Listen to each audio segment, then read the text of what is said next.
Long before history wrote itself onto parchment, long before the ink of kings marked maps, the land of Mongolia was already alive with whispers of people who roamed free with the herds. The steppe, stretching in green and gold waves, was a cradle for nomadic hunters who followed the rhythms of the seasons. Archaeologists have uncovered traces of these earliest dweller stone tools smoothed by the touch of hands long gone. Bones of mammoths and deer scattered in the soil, and faint rings of fire pits when sat, sharing warmth against the sharp cold of night. In those days, life was simple, yet endless, woven from the chase of animals, the gathering of roots and berries, and the awe of skies that never changed. By the Bronze Age, between 3,000 and 4,000 years ago, the people of this land began shaping the world in ways that carried mystery. Across the steppe, one finds the deer stone stall, slender pillars carved with elegant leaping deer weapons, and spirals that seem almost like constellations. They stand in silence, scattered across valleys, sometimes in rows, sometimes solitary, as if guarding secrets of ancestors. To walk among them, even today, is to feel time fold. Alongside these stones lie Kirig's mounds, vast burial monuments built from heaps of stone, beneath which rest the bones of horses and people. The horse was already sacred, already the bridge between earth and sky, carrying the souls of warriors into the blue expanse above. It was in this wide-open world that great confederations of nomads rose. Among them, the first mighty power to be remembered was the Xiongnu, a people so fierce and organized that they shook the walls of China itself. Emerging in the 3rd century BCE, the Xiongnu united tribes under one ruler, a Xiongnu, and carved out a domain stretching from the deserts of Central Asia to the borders of the Han dynasty. Their horses were swift, their bows deadly, their way of life tuned perfectly to the mobility of the steppe. Some whisper that they were kin to the Huns who later thundered westward into Europe, though their story remains wrapped in mystery, like smoke dissolving into twilight. The Han emperors feared them, fought them, and sometimes married into their ranks, hoping for peace that never truly lasted. Yet the Xiongnu were more than warriors. They traded, they crafted, they lived in round felt tents, yurts where the hearth fire glowed at the center, smoke curling upward like a prayer to the eternal blue sky. Imagine, listener, a world of tents scattered across valleys, horses grazing freely, children chasing lambs in the tall grass, women sewing felt panels in the soft light of dawn, and men tending to herds that stretched beyond sight.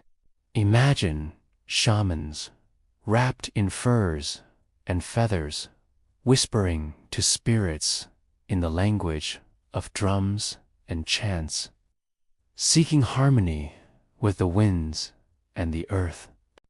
The god of sky, Tengri, was eternal and ever watchful, while the earth below, Mother Edigin, gave life to the grass, the herds, the people themselves.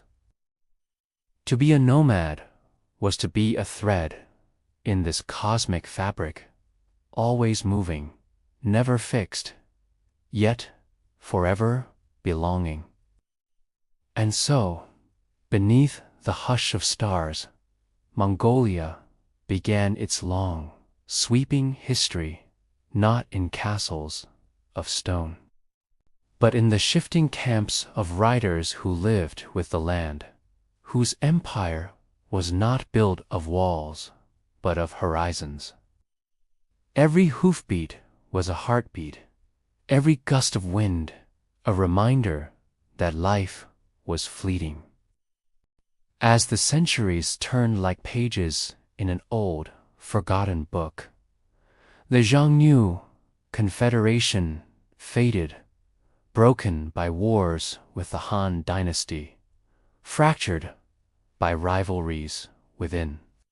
Yet the steppe never grew silent. Out of the grasses and winds, other peoples arose, inheriting the way of the horse, the bow, the eternal wandering.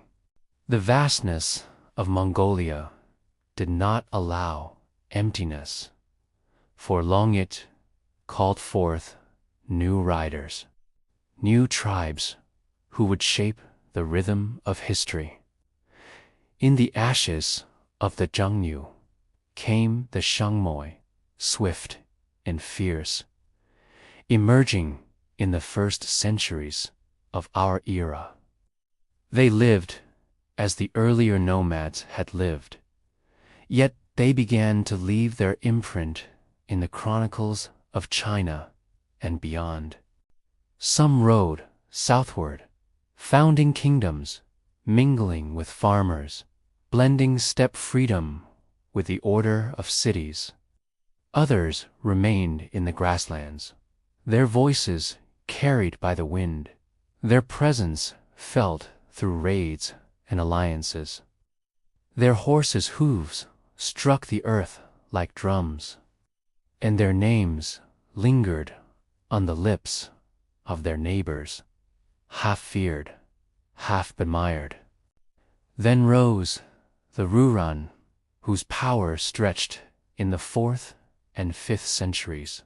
They, too, commanded the bow and the horse, but what made them feared was their title, Kagan, a word that would echo for centuries in the Mongolian tongue.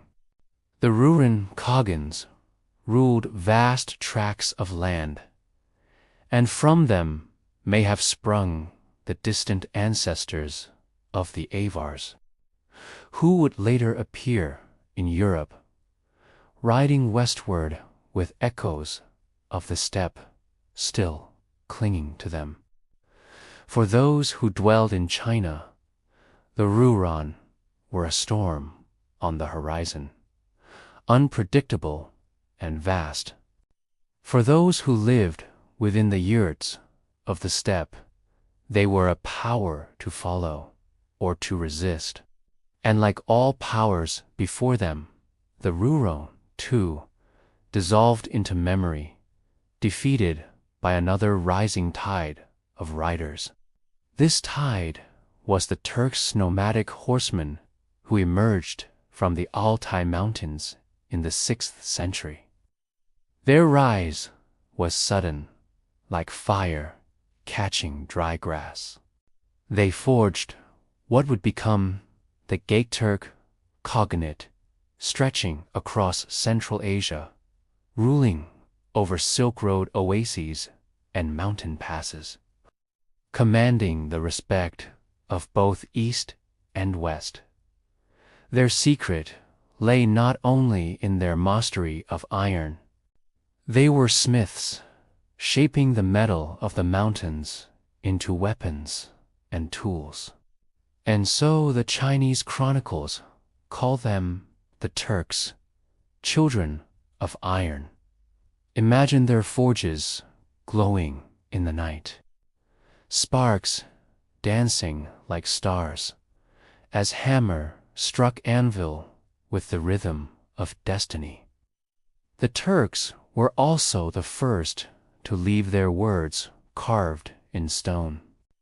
On the steppes of Mongolia stand the Orkhon inscriptions, great steles rising against the sky, covered in runic letters, telling of battles, of Khagans, of the eternal grief and pride of a people.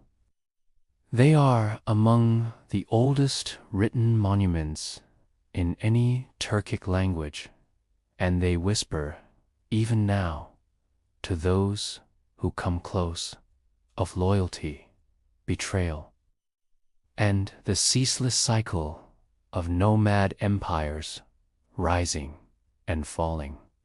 To stand before them is to feel this steppe itself speak, but power never rests long in one hand upon these endless plains. The Turks, too, split, their cognate crumbling, swallowed by rivalries, pressed by neighbors. In their place came others, the yurts in the 8th century, who built a cognate centered near the Orkhon River.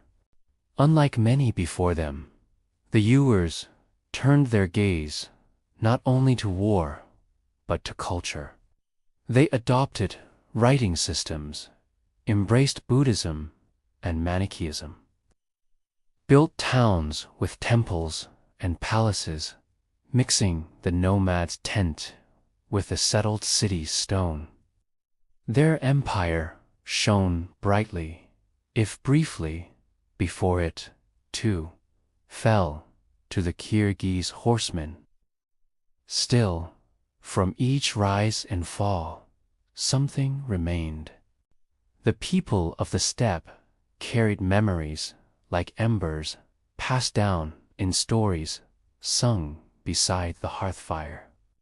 They remembered the titles, the customs, the glories, and the griefs. They remembered that the sky above Tangri was eternal, even as Khans and Khagans passed away like shadows at dusk. The grass might bend, the rivers might freeze and thaw, but the sky remained. And under this eternal sky, the Mongols themselves, those who would one day give the steppe its most famous sun, lived and watched and learned. In these centuries, before Chinggis Khan, Mongolian tribes dwelled beside Turks, yurts, and Kyrgyz, sometimes allies, sometimes enemies. They herded sheep and horses, moved with the seasons, sang to the sky, buried their dead beneath cairns of stone. The children played with carved bone dice, the women stitched intricate patterns into felt. The men rode with bows slung across their backs, always ready to defend or raid. Life was hard, but life was free, and the grasslands taught resilience in every breath. When you close your eyes and imagine it, listener, you may hear the faint sounds of that world, the neigh of a horse, the call of cranes flying over rivers, the ring of hooves on frozen ground. Their felt walls glowing golden with firelight, smoke rising gently into the starlit air. You may feel the rhythm of a drum, steady and slow, as a shaman in feathered headdress chants to spirits calling for good fortune, for protection, for balance with the winds. This was the steppe before its greatest storm. The stage was set, the people waiting, the horizon wide and endless. And soon, from within this world, a boy would be born, destined to gather the scattered tribes, to carve an empire greater than any the world had seen. But that part of our story waits just ahead, still wrapped in the hush of time. Beneath the wide sky of the 12th century, in a valley brushed by the Anin River, a boy was born who would carry the name Temujin. His name, some say, came from the word for iron, as if fate itself knew he would be as unyielding, as sharp, and as enduring as forged steel. But when he came into the world, wrapped in the rough warmth of felt, he was only a child among many, one more voice in the chorus of the steppe. No one could yet know that this boy would rise to command not only the clans stretching across half the earth. Temujin's childhood was marked not by ease, but by hardship that would mold him into the leader he became. His father, Yasuge, was a respected leader of the Borjigin clan, a man of alliances and rivalries who once captured an enemy chieftain and named his son after him. Yet, when Temujin was still young, Yasuge was poisoned by rivals, leaving the boy and his family vulnerable, cast out by their tribe, forced to fend for themselves in the cold sweep of the grasslands. Temujin, his mother Holen, and his siblings gathered berries, hunted fish, dug roots, and struggled against hunger and the cruelty of neighboring clans who saw them as weak prey. Imagine the wind biting against a young boy's face, his hands raw from breaking ice to catch fish, his body thin from meager meals, his eyes already sharp with determination. From such hardship, he learned the merciless lessons of survival. It is said he once killed his own half-brother in a quarrel over food, and authoritarian act harsh and heavy, yet one that showed even then he would not bend, would not share power lightly. The steppe was a place where mercy was rare, and only strength could carve a path forward. But even amid hunger and fear, Temujin gathered bonds of loyalty. He found in his youth a close companion, Jamuka, a boy who would one day become both his blood brother and his rival. Together, they swore an oath of brotherhood, mingling drops of blood, promising to stand side by side. Such oaths, sealed in the stillness of the grasslands, were sacred, and they bound hearts as tightly as kinship. For a time, the two dreamed together of uniting tribes, of power shared, of horizons without end. As Temujin grew, he began to weave a network of alliances, carefully, patiently. He married Bert, a woman whose strength and wisdom would remain with him all his life. Their union was not only one of affection, but of strategy, linking him to other clans, drawing support from powerful families. Yet, even this bond was tested when Bert was captured by enemies, stolen away in a raid. Temujin fought to rescue her, gathering men, proving his determination to defend his own. She was restored to him, and from their union would come sons who would ride at his side in the years to come. Temujin's vision was different from many chiefs before him. While most leaders ruled only their own clans, bound by blood and tribe, Temujin dreamed of something greater, an order built not on lineage alone, but on loyalty, merit, and discipline. He rewarded those who served him faithfully, no matter their birth. He elevated allies who proved their worth, and he punished betrayal swiftly. To those who followed him, he gave protection, food, purpose. To those who resisted, he gave only the edge of the sword.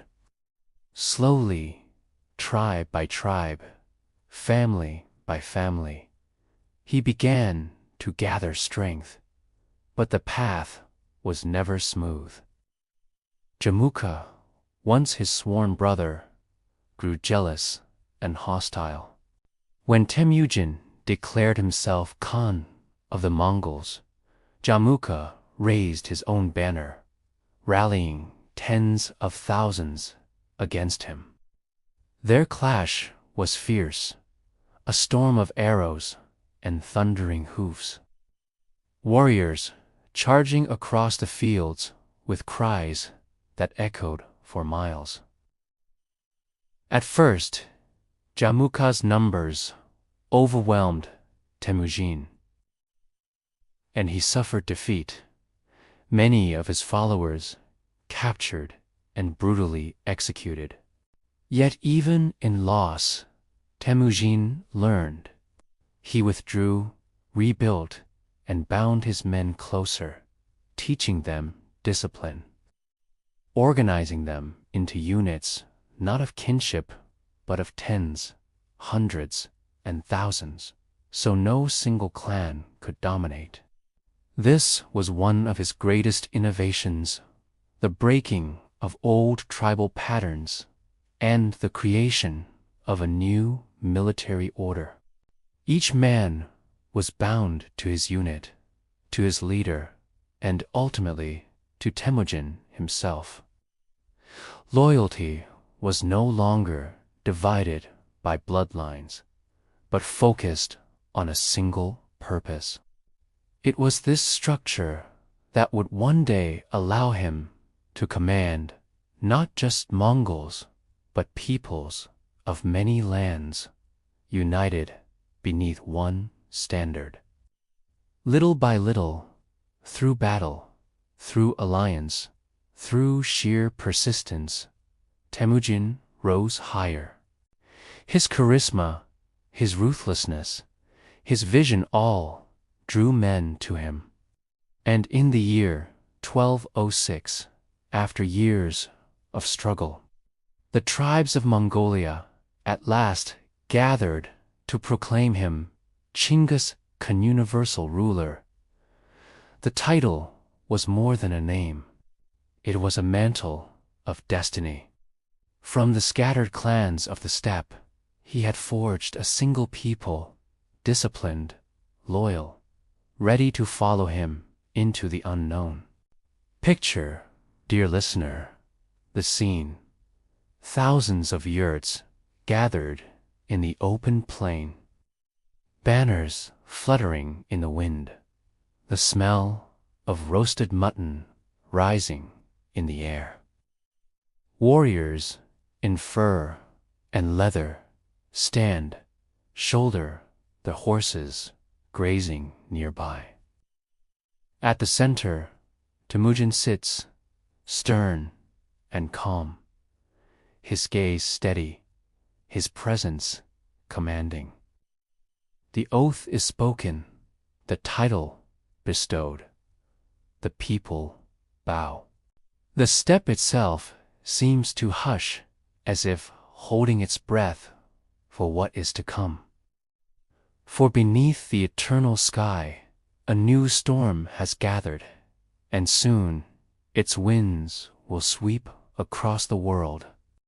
When Temujin became Chinggis Khan, the universal ruler, the air itself seemed to shift across the steppe.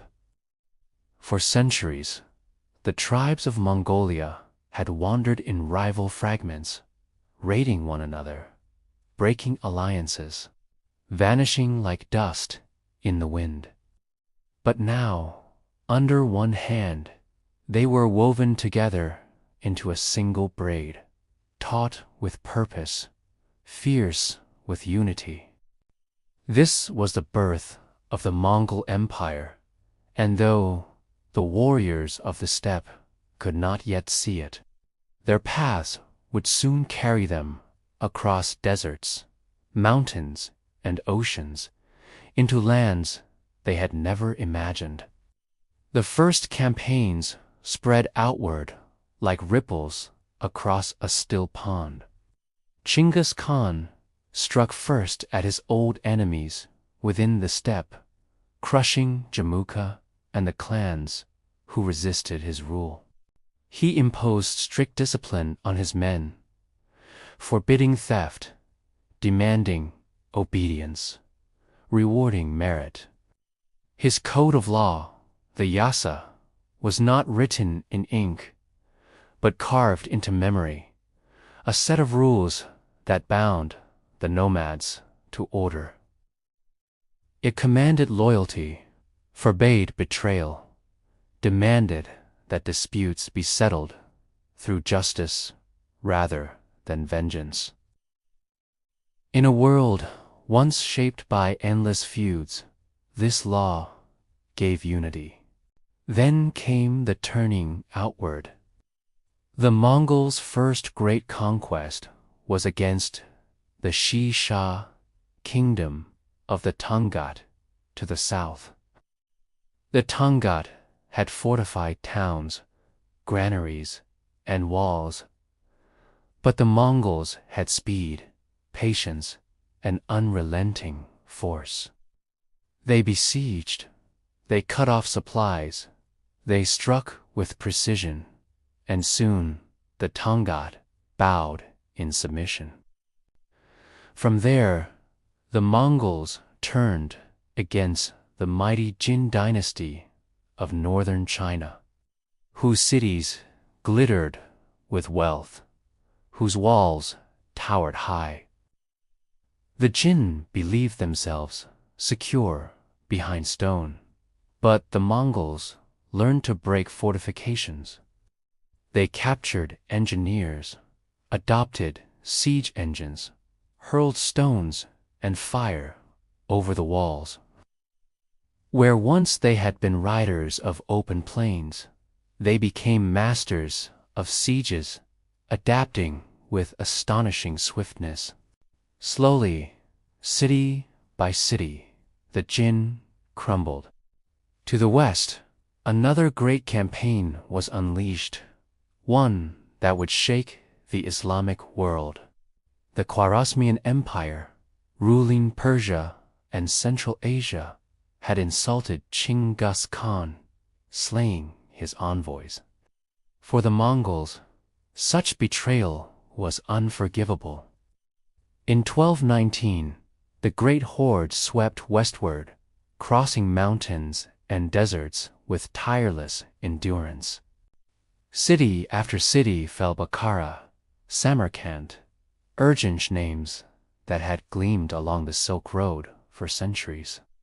The Mongols struck with terrifying speed, encircling walls, overwhelming garrisons, sparing those who submitted, annihilating those who resisted.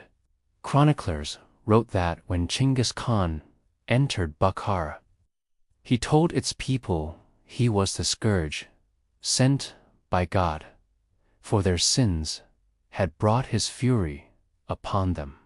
Yet, Alongside destruction, he opened pathways of exchange, leaving behind garrisons, encouraging merchants, linking east and west with a new thread of continuity.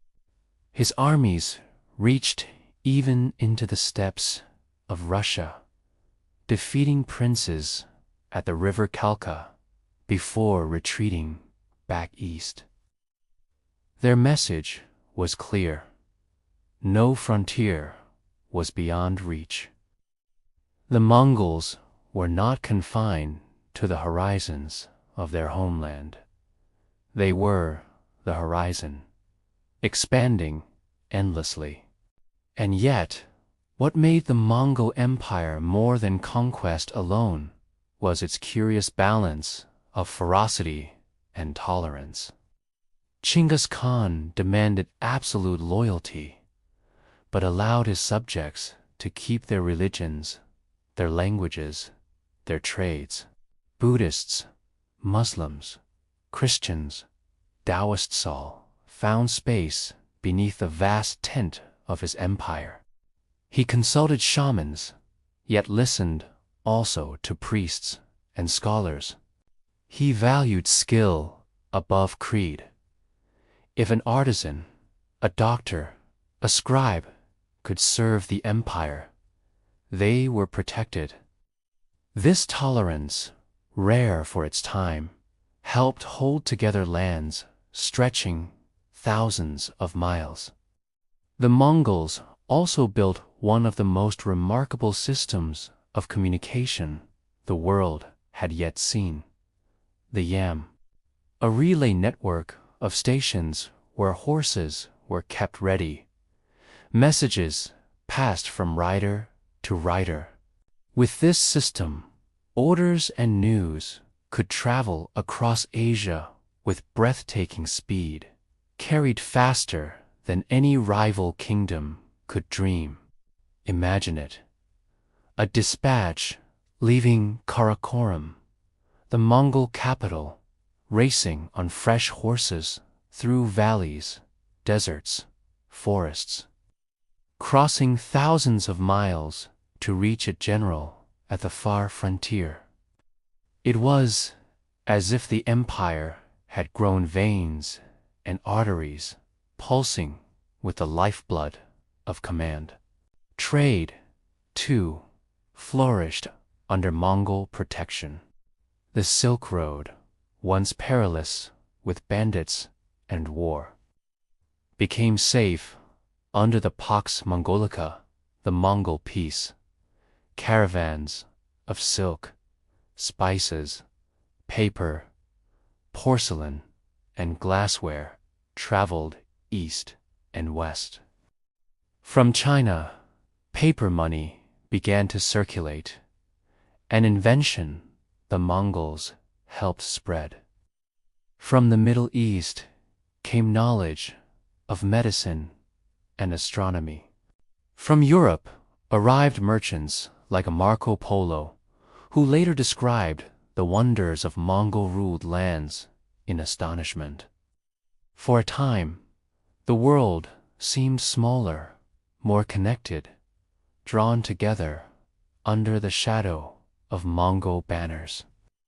Yet the empire was not merely a machine of conquest, and trade was also the lives of countless ordinary people folded into its vastness. Farmers in northern China paid taxes in grain to Mongol governors. Blacksmiths in Persia forged swords for Mongol soldiers.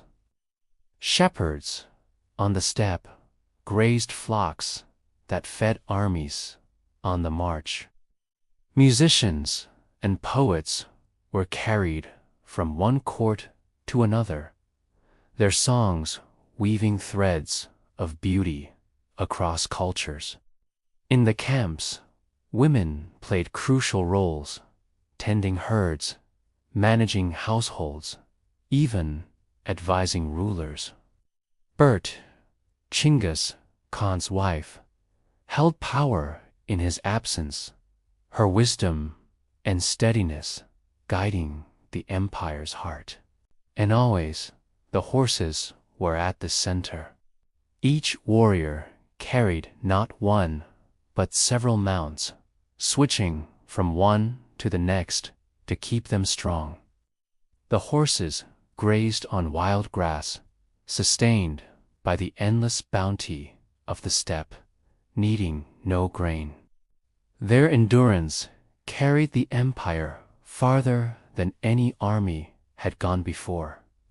In their gallop, one could hear the rhythm of the Mongol world, the pulse of conquest, the heartbeat of empire. So the empire expanded wider and wider, stretching across Asia like an ocean of motion. From the Pacific shores of China to the mountains of Persia, from the forests of Russia to the deserts of Central Asia, the world was reshaped.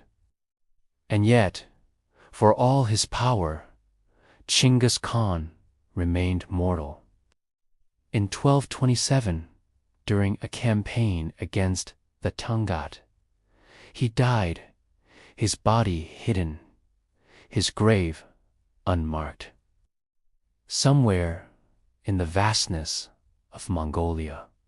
No one knows where he rests, only that the steppe keeps his secret. But his empire did not die with him.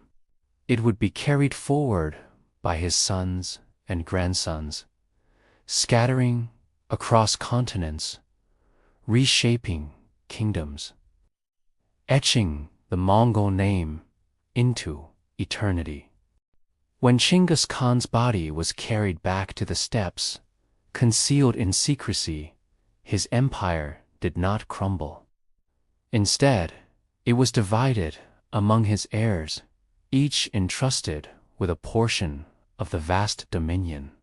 His sons and grandsons became khans of their own realms, and the great empire stretched itself like a vast tent across continents, held together by kinship, ambition, and the memory of one man's vision. In the east, his grandson Kublai Khan would rise to power, his eyes set on China, the greatest prize of all. Kublai was thoughtful, broad-minded, fascinated by the wealth and traditions of the settled world.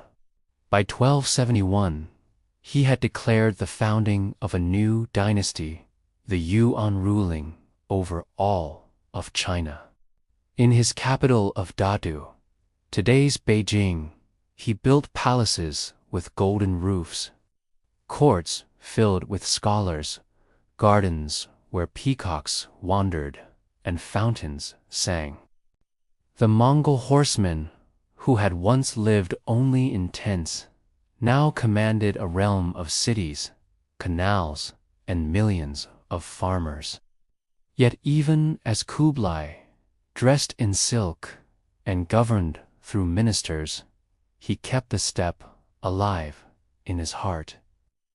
His court included shamans and musicians from Mongolia, and he remained proud of his ancestry, a Khan of Khans. Under the Yuan dynasty, many marvels unfolded. Paper money became widespread, allowing trade to flow more freely than coins alone could permit. The Grand Canal of China was repaired and extended, carrying rice and goods across the empire. Foreign visitors were welcomed. Persian astronomers, Arab doctors, and European merchants walked the streets of Dodoo. Among them was Marco Polo, who would later write of wonders so dazzling that some in Europe doubted his tales. He described black stones that burned like wood coal, Unknown in much of Europe, he spoke of porcelain as fine as shells, of bustling markets, of immense wealth and organization. Through Kublai's reign, the Mongol world and the Chinese world became deeply entwined, each shaping the other. Yet even as the Yuan dynasty flourished, the Mongols in China felt a quiet tension. The steppe-born rulers often seemed alien to their millions of subjects. They kept their own laws, their own military, and their own privileges, standing apart from the Chinese they governed. Resentment simmered, and though the Yuan endured for nearly a century, its fall was inevitable. In 1368, rebellion swept through, and the Ming dynasty rose, driving the Mongols back to the steppes. To the west, another branch of the family carved out the Ilkhanate in Persia. Here, the Mongols encountered a land rich with scholars, poets, and centuries-old traditions of learning.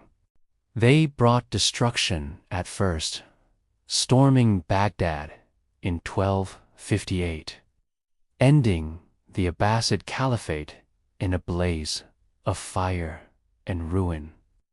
Chroniclers wrote of libraries thrown into rivers, the waters darkened with ink, treasures lost forever.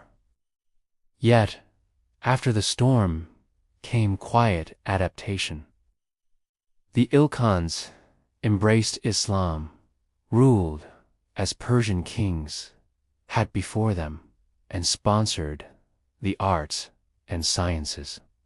Under their patronage, astronomers built observatories, physicians studied the stars and the body, and poets composed verses that still sing in Persian hearts today. Farther north, in the forests and rivers of Russia, the Golden Horde took shape. Founded by Batu, another grandson of Chinggis Khan, it stretched from the Caspian Sea to the frozen forests of Siberia. Russian princes bent their knees, paying tribute in silver and furs, while Mongol horsemen rode patrols along the Volga. The Golden Horde ruled not by planting cities of their own, but by demanding obedience and tribute, allowing local rulers to govern so long as they remembered the Khan's authority. For 2 centuries, the shadow of Mongol power lay across Russia, shaping its politics, its trade, even its faith, as Orthodox Christianity survived under the Khan's pragmatic tolerance. In Central Asia, yet another Khanate, the Chagatai Khanate, ruled the heartlands between Persia and China.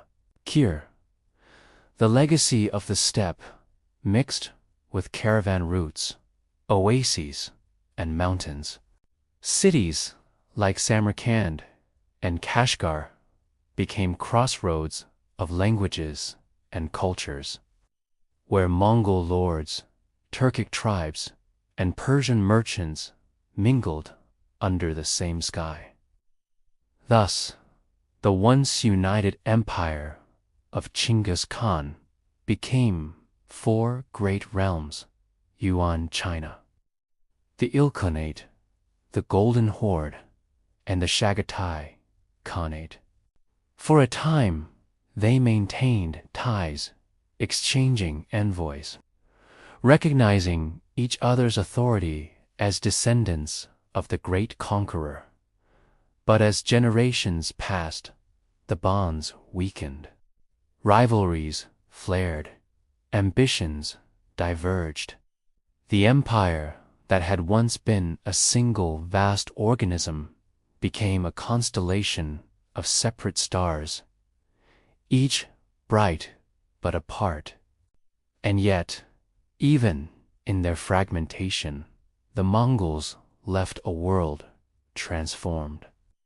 They had linked continents, created networks of trade and exchange, and left behind legacies that endured long after their khanates faded. In China, dynasties would forever remember the Yuan. In Persia, the Ilkhan's conversion to Islam reshaped the region's faith. In Russia, the long shadow of Mongol tribute influenced the rise of Moscow as a future power. And in Central Asia, Mongol and Turkic traditions mingled into cultures that carried echoes of the steppe far into the future. Back in Mongolia itself, after the fall of the Yuan, the great empire's heart returned to its old rhythm. The descendants of Chinggis Khan ruled only the steppes once more. Their power diminished, their yurts standing again under the eternal blue sky. Far from the cities their ancestors had conquered, but the memory of empire was not forgotten. It lingered in songs, in legends, in the pride of families who traced their lineage back to the great Khan. The steppe was quieter now, but its silence was not emptiness, was waiting, as it always had, for the next turn of history's wheel. When the great Mongol khanates had faded into fragments, when the Yuan dynasty had fallen, and the heirs of Chinggis Khan returned to the steppes, Mongolia seemed once more to belong only to its herds, its rivers, and its eternal blue sky. Yet history, like the wind, never rests long. The 16th and 17th centuries brought new tides of change, and a new empire rose to dominate the land not from within, but from beyond Mongolia's southern horizon. By this time, the tribes of Mongolia had splintered into eastern and western halves, each led by chieftains and princes who still bore the proud lineage of Chinggis Khan. They quarreled, allied, broke apart, raided, and made peace in cycles as old as the grass itself. Yet the steppe no longer held the balance of power it once had.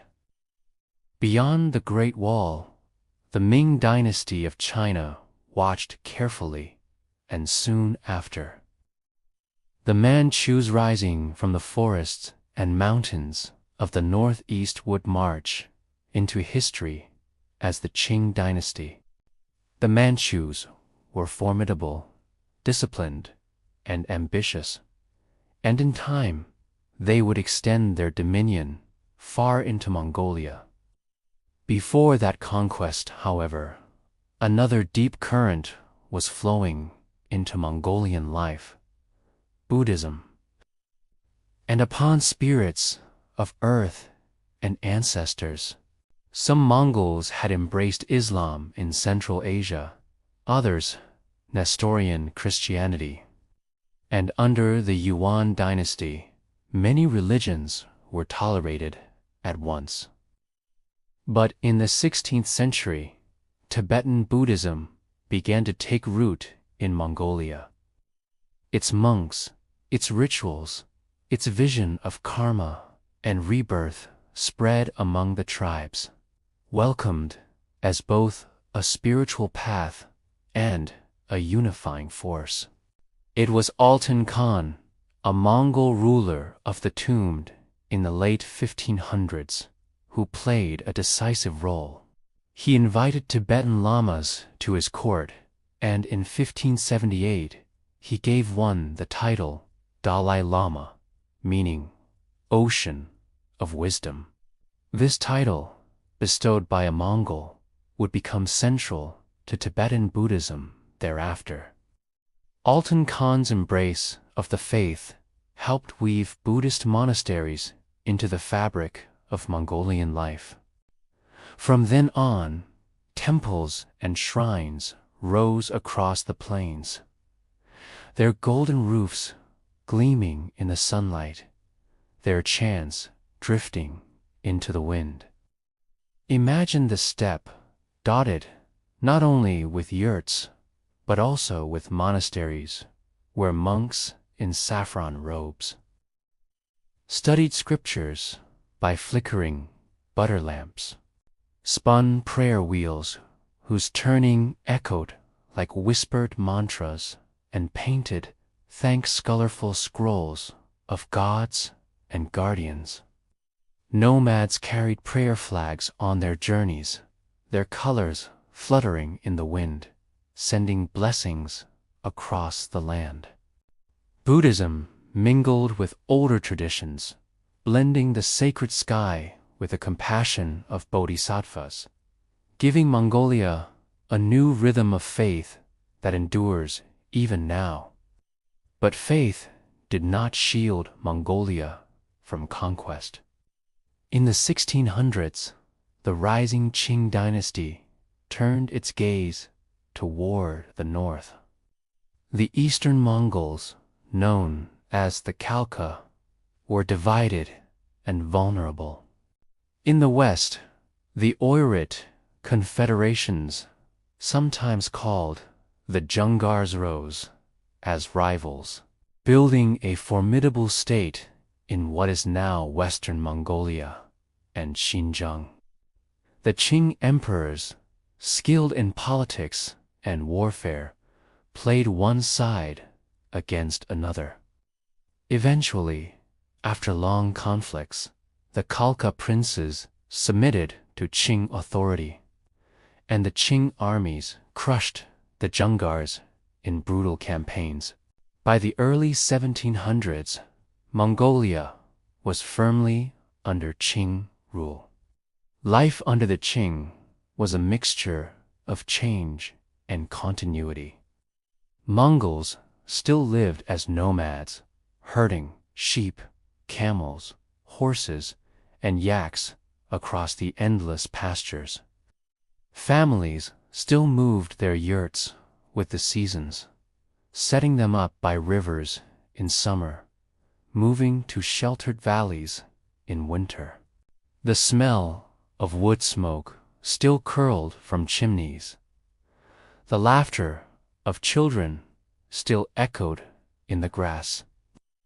But now, tribute was collected for the Qing emperors. Mongol princes held titles granted by Beijing, and troops of bannermen kept watch. The Qing also reshaped the land with boundaries. They divided Mongolia into leagues and banners, administrative units that organized the tribes and kept them under closer control. They restricted Mongol settlement, limiting migration and confining nomads to set territories. This reduced conflict between clans, but also restrained the freedom that had defined steppe life for millennia. Still, Buddhism flourished under Qing patronage. By the 18th century, thousands of monasteries dotted Mongolia, housing tens of thousands of monks. Some towns grew around these monasteries, blending trade and faith. Pilgrims rode across the steppes to visit sacred sites, their horses adorned with bells and ribbons. Festivals brought together whole communities, colorful gatherings with horse racing, wrestling, archery, and prayer, where the air was filled with the mingled sounds of chants, laughter, and hoofbeats. Yet there was also sorrow in this era. Many families gave their sons to monasteries, and though faith thrived, the economic burden grew heavy. With so many men in temples, fewer hands remained to herd, to defend, to labor. At the same time, Qing exploitation drained Mongolia's resources. Chinese merchants moved into trading posts, often exchanging goods at unfair rates. Debts accumulated, tying Mongol families into cycles of dependency. The independence of the steppe was weakened, not by fire and sword alone, but by slow entanglement. And so Mongolia entered a long twilight beneath Qing rule, neither erased nor fully free, but enduring, breathing in rhythm with the winds. The stories of Chinggis Khan were still told by the hearth, legends of glory and conquest recited in hushed voices, reminding each new generation of the greatness their ancestors had once held. The faith of the Buddha gave solace, gave purpose, gave hope, and the eternal blue sky remained above it all, watching, waiting, as Mongolia carried its quiet strength forward, century by century.